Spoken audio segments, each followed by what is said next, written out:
Hello viewers, আপনাদের দেওয়ার মতো আজকে 24 ঘন্টা যত নিউজ আমার কাছে আছে সেটা আমি আপনাদেরকে দেখাবো। যেখানে টোটাল ক্রিপ্টো মার্কেট কীভাবে রেইজ হতে পারে, বিটকয়েনের প্রাইস কেমন হতে পারে, ইথেরিয়ামের প্রাইস কেমন হতে পারে, তো মিমিফাই টোকেনের যে এয়ারড্রপ সেটার একটা আপডেট থাকবে।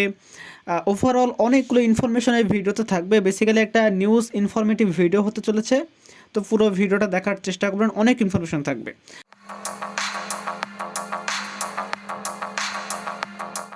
ফার্স্ট থেকে শুরু করি বিটকয়েন ইনফরমেশন দিয়ে। আপনারা এখানে দেখতে পাচ্ছেন যে অ্যানাদার অর্থাৎ আরেকবার 1 বিলিয়ন ইউএসডিটি কিন্তু মিন্ট হয়েছে। আপনার পিছনের হিস্ট্রি যদি দেখেন, 2-3 দিন আগে অর্থাৎ 20 তারিখে আপনার হচ্ছে $1 বিলিয়ন একটা ইউএসডিটি মিন্ট হয়েছিল। তার ফলে কিন্তু হিউজ পাম্প আসছে মার্কেটে, দেখতেই পাচ্ছেন আপনাদের সচক্ষে 60,000 থেকে 64,000 প্লাস। তো এখন যদি আবারও $1 বিলিয়ন ইউএসডিটি মিন্ট হয়, তাহলে বুঝতে পারতেছেন মার্কেটের কী প্রভাব পড়তে পারে। সো নেক্সট আমরা যেই ইনফরমেশন দিকে খেয়াল করবো সেটা হলো যে এনভিডিয়া একটা এআই এর কিন্তু বিরাট বড় একটা স্টক বা বিরাট বিরাট বড় কোম্পানি। তারা কি বলছে দেখেন, তারা বলছে যে এআই এর যে গ্রোথ সেটা 89% বাড়তে পারে। এটা কে বলছে? গোল্ডম্যান সেস, সে বলছে। অর্থাৎ এটা যদি হয় তাহলে এআই এর যে কয়েনগুলো আছে তাদের ভিতরে হিউজ একটা পাম্প আপনারা দেখতে পাবেন। এইটা ছিল এআই এর নিউজ। যদি আমি নেক্সট নিউজটার কথা বলি সেটা হলো যে বিটকয়েনের যে ডিমান্ড সেটা কিন্তু এখন পর্যন্ত অল্প আছে, বাট স্টেবল কয়েনের যে লিকুইডিটি সেটা কিন্তু বাড়তেছে। এবং এটা নিউজটা সোর্স কি, এটা হচ্ছে ক্রিপ্টো কোয়ান, যে একটা অনচেইন ডাটা অ্যানালাইসিস্ট ওয়েবসাইট বলতে পারেন, একটা কোম্পানি বলতে পারেন। তারা যেহেতু এই কথাটা বলতেছে, অর্থাৎ মার্কেটে কিন্তু খুব ওইভাবে যে আপনার মার্কেটে যে ডিমান্ড সেটা কিন্তু ওইভাবে নাই বর্তমানে। এটা আমরা ইটিএফ কোম্পানি বা অ্যানাদার ওয়েলসদের ট্র্যাক দেখলে বুঝতে পারি। বাট স্লোলি বিটকয়েন মুভমেন্ট করতেছে, জাস্ট একটা গ্র্যাজুয়ালি। তো মানে সামনের দিনগুলোতে আমরা দেখতে পারবো যে বিটকয়েন কীভাবে মুভমেন্ট করে, কারণ তারা যেহেতু এখনও উইক। তারা যদি মার্কেটে সচল থাকে, সক্রিয় থাকে, ইটিএফ কোম্পানি বলেন, অন্যান্য হুইলস বলেন, সক্রিয় থাকে, তাহলে আমরা বিটকয়েনকে আরও একটা বুলিশ মুভমেন্ট দেখতে পারবো। তার জন্য আপনারা প্রস্তুত হন। নেক্সট যেই ইনফরমেশনটা আছে আমার কাছে সেটা হলো যে এক্সচেঞ্জারের যে ইনফ্লো, অর্থাৎ এক্সচেঞ্জারে যে বিটকয়েনগুলো ঢুকবে সেটা অনেক বেশি কম হয়ে গেছে, যার কারণে আমরা হচ্ছে একটা বুলিশ মুভমেন্ট কিন্তু দেখতে পাচ্ছি এই মুহূর্তে। এবং এটাও কিন্তু একটা অ্যানালাইসিসের রিপোর্ট। নেক্সট আমরা এসইআই অর্থাৎ সেই কয়েন নিয়ে আপনার হচ্ছে একটা ইনফরমেশন আছে। সেটা হলো যে সেই কয়েন $1 পর্যন্ত যেতে পারে। আপনারা এখানে ক্লিয়ারলি দেখেন, সেই coin will be $1, yes.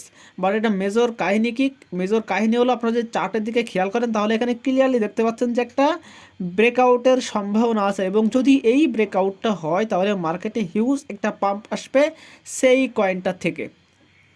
Next আমরা যেই ইনফরমেশনটার দিকে খেয়াল করবো সেটা হলো যে মিমি কয়েন আছে আমাদের কাছে, যেটা হচ্ছে পেপে মিমি কয়েন, তারপর হচ্ছে পপক্যাট এবং ট্রন ব্লক চেইনের যে সানডক। অর্থাৎ এই 3টা মিমি কয়েন সম্পর্কে তারা পোস্ট করছে। ফার্স্ট মিমি কয়েন সম্পর্কে, পেপে সম্পর্কে তারা বলছে যে পেপে 25% ইন্টারেস্ট দিয়েছে অলরেডি। এবং তারা ভাবতেছে যে পেপে এখন যেই পজিশনে আছে 0.09, এর থেকে তারা আশা করতেছে যে 90 সেন্ট থেকে, অর্থাৎ 5টা জিরোর পরে 90 থেকে 4টা জিরোর পরে অন হওয়ার কথা। এবং পপকাটের বিষয়ে যদি আসি, পপকাট প্রাইস কিন্তু 67% কিন্তু অলরেডি আপনার হচ্ছে রেইজ করছে, অর্থাৎ বাড়ছে, যেটা বাইন্যান্সের ফিউচারে লিস্টিং হওয়ার। এটা কিন্তু বাইন্যান্সের স্পটে লিস্টিং হয়নি, বাইন্যান্সের কোথাও লিস্টিং হয়নি, বাইন্যান্সের ফিউচারে কিন্তু অনেক কয়েন লিস্টেড থাকে যেগুলো বাইন্যান্স সরাসরি এখনও লিস্টিং করেনি। যেমন ধরেন মাভিয়া কয়েন বলতে পারেন, তারপর হচ্ছে অন্ডো।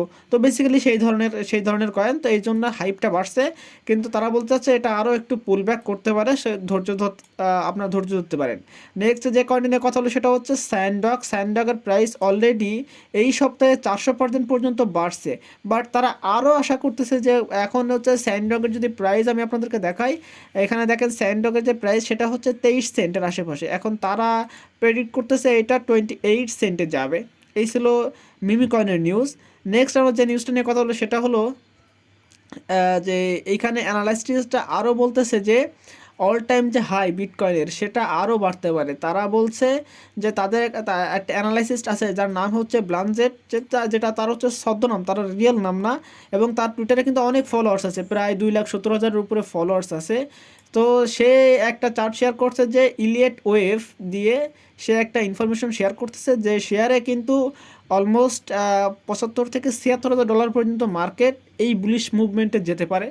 এটা একটা তার এক একটা অ্যানালাইসিস এক এক রকমের একটা অ্যানালাইসিস দিয়ে থাকে, বাট আমরা যদি সবগুলো আমাদেরকে মাথায় থাকে তাহলে অ্যারাউন্ড আমরা মার্কেটের একটা সিনারিও একটা চিত্র তো দেখতে পারি। এই নিয়ে মূলত তারা অ্যানালাইসিসটা দেয়, আমরাও অ্যানালাইসিসটা এইভাবেই দেখি।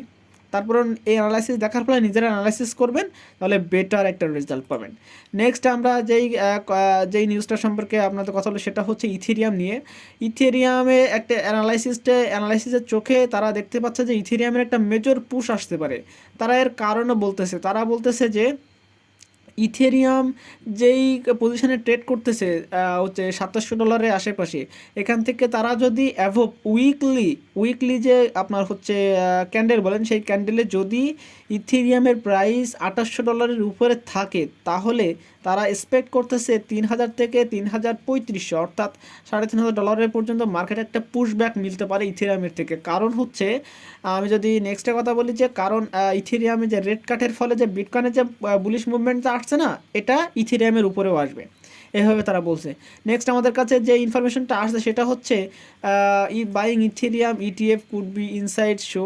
তারা এখানে বলতে চাচ্ছে যে ইথেরিয়ামের যে আন্ডার ভ্যালু, অর্থাৎ ইথেরিয়াম যে এখন যে আন্ডার ভ্যালু দেখাচ্ছে $2700-2800 পর্যন্ত, এটা খুব বেশি দিন স্থায়িত্ব হবে না। কারণ হলো ইথেরিয়ামের যে এক্সচেঞ্জ উইড্রলস, অর্থাৎ এক্সচেঞ্জার থেকে যে ইথেরিয়ামগুলো উইড্রল হচ্ছে সেগুলো কিন্তু অনেক বেশি পরিমাণে, যার কারণে একটা বাইং প্রেশার মার্কেটে দেখা যাচ্ছে, যে কারণে মার্কেট ইথেরিয়াম এখন আন্ডার ভ্যালু থাকলেও কিছুদিনের মধ্যে আমরা হয়তো বা দেখতে পারবো যে ইথেরিয়াম একটা স্ট্রং পজিশনে অর্থাৎ $3000 উপরে পজিশনে মার্কেটে চলতেছে। নেক্সট যেই আপনার ইনফরমেশনটা আমরা দেখবো সেটা হলো যে ইথেরিয়ামের কয়েকটা দিক আছে পজিটিভ দিক, যেই দিকগুলোর ক্ষেত্রে ইথেরিয়াম অনেক বেশি পাম্প করতে পারে। তারা 4টা দিক খেয়াল করছে। একটা হচ্ছে লেয়ার 2 যে অ্যাডপশন, অর্থাৎ লেয়ার 2 এর সকল মানুষ বা সকল দেশ এটাকে অ্যাডপশন করতেছে, সকল কোম্পানি অ্যাডপশন করতেছে পিছনের দিনগুলোর তুলনায়, যেটা ইথেরিয়ামকে আরও পাম্পিং হতে সাহায্য করবে। তারপরে গ্লোবাল যে লিকুইডিটি সেটা বাড়তেছে, অর্থাৎ ইথেরিয়ামকে স্টেকিং করে যে লিকুইডিটি পাওয়া যায় সেটাও বাড়তেছে। স্টেবল কয়েনের সাপ্লাই, অর্থাৎ আমরা জানি যে ইথেরিয়ামের উপরেই কিন্তু ইউএসডিটি নির্ভর সাপ্লাই, তো সেক্ষেত্রে ইউএসডিটির যে সাপ্লাই ইনক্রিজ সেটা বাড়তেছে, অর্থাৎ এটাও একটা ইথেরিয়ামের উপরে পজিটিভ একটা দিক। এবং যে রিয়েল অল অ্যাসেট যে টোকেনাইজেশন, এটা কিন্তু ইথেরিয়ামের উপরে চলতেছে, কারণ ইথেরিয়াম একটা বিশ্বস্ত কিন্তু টপ 2 এর একটা কয়েন, সেই কারণে এর এর এর যে টোকেনাইজেশন সেটাও বাড়তেছে। এবং এটা দেখেন 70% to 11.3 billion year to date, অর্থাৎ কিন্তু সেটা কিন্তু হিউজ, যে কারণে মার্কেটে অ্যাডপশন যেহেতু বাড়তেছে ইথেরিয়ামের প্রাইস আমরা অনেক চেঞ্জ তো দেখতে পারি এবং একটা বুলিশ মুভমেন্ট বিটকয়েনের সাথে সাথে আমরা দেখতে পারবো। নেক্সট আমরা যেই ইনফরমেশনটা নিয়ে কথা বলবো, বিকজ আমার নেট একটু স্লো এই জন্য কাজ করতেছে না। নেক্সট আমরা যদি ইনফরমেশনটা নিয়ে কথা বলি সেটা হলো যে এই আপনার এটা কত তারিখ, এটা বেসিক্যালি মনে হয় 21 তারিখে, মানে এটা ডেটটা দেখে সেটা হচ্ছে 23 তারিখ। এটা দেখেন 23 তারিখ, বিকজ হচ্ছে এটা হচ্ছে ইথেরিয়ামের যে ফাউন্ডেশন, অর্থাৎ থাকে না অনেক কোম্পানির যে এই আপনার কয়েনটাকে একটু ভালো করতে গেলে একটু স্কেল করতে গেলে তারা তাদের এই কয়েনটার জন্য রেখে দেয় না কয়েনগুলো, সেই কয়েনের থেকে 100 মিলিয়ন কয়েন তারা কী করছে সেল করছে। এবং এই সেল হওয়ার কারণ কি, কারণ তাদের যে কোম্পানিতে কর্মচারী আছে তাদের তো বেতন ভাতা দিতে হবে, এই জন্য তারা বছরে একটা সেলিং করে থাকে যেটা তাদের সারা বছরের খরচাপাতির জন্য। তো সেই হিসেবে $100 মিলিয়ন ও হচ্ছে ইথেরিয়াম তারা এখানে সেল অফ করবে, তার জন্য মার্কেট হার একটু ডাউনে যেতে পারে, বাট এটা টেনশন করার দরকার কোনো কারণ নেই, কারণ মার্কেট এখান থেকে আবার রিকভারি হবে। নেক্সট আমরা যে কয়েনটি নিয়ে কথা বলবো সেটা হলো যে হংকংয়ের যে ইটিএফ তারা কিন্তু 2 বিলিয়নের মাইলস্টোন থেকে পূরণ করছে। হংকং কিন্তু খুব বেশি যে এটাকে হচ্ছে একটা পিছনের দিকে ধাক্কা দিবে তেমন কিন্তু না, বাট 2 বিলিয়নের যে মাইলস্টোন সেটা পূরণ করাও কিন্তু হংকংয়ের জন্য ইটিএফ কোম্পানির জন্য সেটাও কিন্তু একটা বড় সারপ্রাইজ। নেক্সট আমরা যেটা জিনিসটা নিয়ে কথা হলো সেটা হলো যে আপনারা জানেন যে ইন্ডিয়ান যে এক্সচেঞ্জার অজিরেক্স, ইন্ডিয়ান যে দেশীয় এক্সচেঞ্জার অজিরেক্স, সেখানে কিন্তু ক্রিপ্টোকারেন্সি কিন্তু আপনার হচ্ছে হ্যাক হয়েছিল এবং সেটা ছিল অ্যারাউন্ড $230 মিলিয়ন, এবং যে কারণে তাদের কিন্তু উইথড্রল বন্ধ ছিল, তো সেটা কিন্তু আবার উইথড্রল উইথড্রল কিন্তু চালু করছে 26 তারিখ থেকে। এবং যেটা কেমন হবে আমি আপনাদেরকে বলি। ধরেন আপনার ওয়ালেটে $100 আয়নার ছিল, কোনো কয়েন কেনা ছিল না, আয়নার। তো আয়নার থেকে এরা বলছে 66% তারা উইথড্রল দিবে, অর্থাৎ $100 যদি আপনার আয়নার থাকে আগে, হ্যাক হওয়ার আগে যদি থাকতো, তাহলে সেখান থেকে আপনারা মানে $66 আয়নার উইথড্র করতে পারবেন। বাদ বাকি আয়নারগুলো এখন উইথড্র করতে পারবে না, এরাই তারা বলতেছে। অর্থাৎ তারা উইথড্রলের একটা সুযোগ দিচ্ছে, এটা ভালো, এটা অ্যাপ্রিসিয়েটেবল। নেক্সট আমরা যে ইনফরমেশনটা নিয়ে কথা হলো সেটা হলো যে এই মধ্যে কিছু, এর মধ্যে 20 তারিখের মধ্যেই কিছুটা ঘটনা ঘটে গেছে। যেটা হলো ফার্স্ট হলো যে একটা ওয়েলসের $55 মিলিয়ন একটা ক্রিপ্টোকারেন্সি, যেটা হলো ঢাই, এই কয়েনটা তাদের ওয়ালেট থেকে চুরি হয়ে গেছে।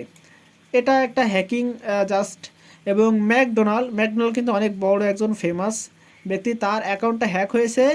এবং প্রায় হচ্ছে বলতে পারেন যে প্রায় 70 না, প্রায় 7 lakh stolen of Mimi coin scam করছে। এবং সবথেকে মজার বিষয় হলো যে ম্যাকডোনাল্ডের যে ইনস্টাগ্রাম অ্যাকাউন্ট, সেটাকে হ্যাক করে সেটার মাধ্যমে তারা একটা ফেক ক্রিপ্টোকারেন্সির প্রচারণা চালাইছে। যার কারণে ম্যাকডোনাল্ড যেহেতু ফেমাস, সে এমন একটা মিমি কয়েন্স বলছে, তো যে ইউজাররা তারা ওই মিমি কয়েন্সটা কিনছে এবং স্ক্যামের ফলে প্রায় $7 লাখ মূল্যের সমপরিমাণ কিন্তু ডলার স্ক্যাম হয়েছে। তো এটা একটা ক্রিপ্টোকারেন্সির জন্য এটা একটা ব্যাড নিউজ, বাট এটার কোনো খুব বড় যে ইফেক্ট মার্কেটে পড়বে তেমন না। নেক্সট যদি আমরা ইউএর আপনার হচ্ছে নেক্সট ইনফরমেশন যদি দেখি, সেটা হচ্ছে ইউএই অর্থাৎ আরব আমিরাত, তারা ক্রিপ্টোতে রেগুলেশন আনতে চাচ্ছে, যেটার জন্য তারা কোর্ট পর্যন্ত গিয়েছে এবং কোর্টও এটাকে সায় দিয়েছে, খুব বড় একটা বিষয় না। আর নেক্সট আমরা যে বিষয় নিয়ে কথা হলো সেটা হলো যে 14 বিলিয়ন ক্রিপ্টো স্ক্যামার্স, অর্থাৎ থাইল্যান্ডের থেকে এই যে এই ব্যক্তিটা আপনার চলে আসছে চায়না, এবং চায়নারা এটাকে ধরার পরে তারা থাইল্যান্ডের কাছে তারা হচ্ছে দিয়ে দিচ্ছে। এবং তারা চায়না এই কাজটা করছে থাইল্যান্ডের আইন অনুযায়ী। এবং দেখা গেছে যে তিনি যে ব্যক্তিকে অ্যারেস্ট করছে সে হচ্ছে $14 বিলিয়ন ক্রিপ্টো কী করছে, স্ক্যাম করছে, এরকম তাদের একটা ধারণা। সো এটা কিন্তু যদি হয় এবং এই ক্রিপ্টো যদি আবার ফেরত আনা যায়, তাহলে ক্রিপ্টো মার্কেটের জন্য সেটাও একটা কিন্তু বুলিশ মুভমেন্ট হবে। বুঝতে পারতেন $14 বিলিয়ন ক্রিপ্টো, সেটা হিউজ।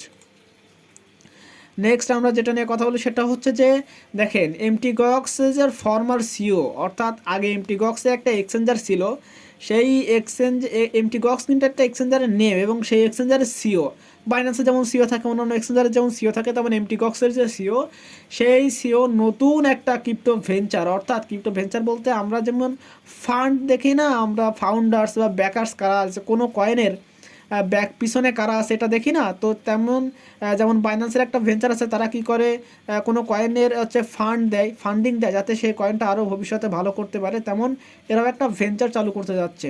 তো এতজন মানুষের টাকা মেরে দিয়ে সেই টাকা দিয়ে এখন তুমি ভেঞ্চার খুলতেছো বেটা, এটা কিন্তু একটা খুব বলতে পারেন যে এরা মানুষজন ভালো না। নেক্সট আমরা যে ইনফরমেশনটা নিয়ে কথা হলো সেটা হলো যে পেপাল তার যে পে ইউএসডি, সেটা কিন্তু আছে আপনার তাদের কিন্তু রিওয়ার্ড প্রোগ্রাম হচ্ছে মানে শুরু করতে যাচ্ছে স্টেবল কয়েন হিসেবে, যেটা ক্রিপ্টো মার্কেটে কিন্তু এটা এনাবেল করবে। এটা কিন্তু একটা ভালো নিউজ, ক্রিপ্টো স্পেশালাইজ হোক, ক্রিপ্টো ওয়ার্ল্ড এর ভিতরে হচ্ছে কি বলতে পারেন যে ইনভলভ হোক। নেক্সট আমরা যে কয়েনটি নিয়ে কথা বলে যে ইনফরমেশন নিয়ে কথা হলো সেটা হলো যে মিমিফাই। আপনারা জানেন যে মিমিফাই একটা এয়ারড্রপ কিন্তু অনেক দিন ধরে চলতেছে, এখনও কিন্তু লিস্টিং হয়নি। অনেক মানুষ এটার জন্য আগ্রহী এবং তারা কিন্তু একটা লিস্টিং ডেট দিয়েছে ইনিশিয়ালি, যেটা হচ্ছে কি MemeFi will list on October 9, মানে 9 তারিখ, অক্টোবর মাসের 9 তারিখে লিস্ট হওয়ার কথা আছে, তারা বলছে লিস্ট হওয়ার কথা আর কি। কিন্তু মনে হয় না যে আসলে অক্টোবর মাসে তারা লিস্ট দিচ্ছে, এখন কতদূর কী হয় দেখা যাক। বাট আজকের তারিখ হচ্ছে 25 তারিখ, তো সামনে আর বেশি দিন নাই, 10 থেকে 14 দিন আছে। যারা এখনও মাইনিং করেনি তারা এখনও মাইনিং করতে পারেন। এই ছিল প্রপার ইনফরমেশন আমার কাছে থাকা। যদি এমন ইনফরমেশন আপনারা প্রত্যেক দিনের আপডেট চান, তো অবশ্যই আমার কমেন্ট করে জানাবেন যে আসলে আপডেট আপনারা চান কি না। আমি চেষ্টা করব এমন ধরনের নিউজ দিতে যাতে টোটাল ক্রিপ্টো মার্কেট সম্পর্কে প্রতিদিন আপনাদের একটা ধারণা থাকে। এবং এই ধারণা শুধু কিন্তু ক্রিপ্টো মার্কেট না, এর মধ্যে বিটকয়েন থাকতে পারে, অন্যান্য কয়েন থাকতে পারে।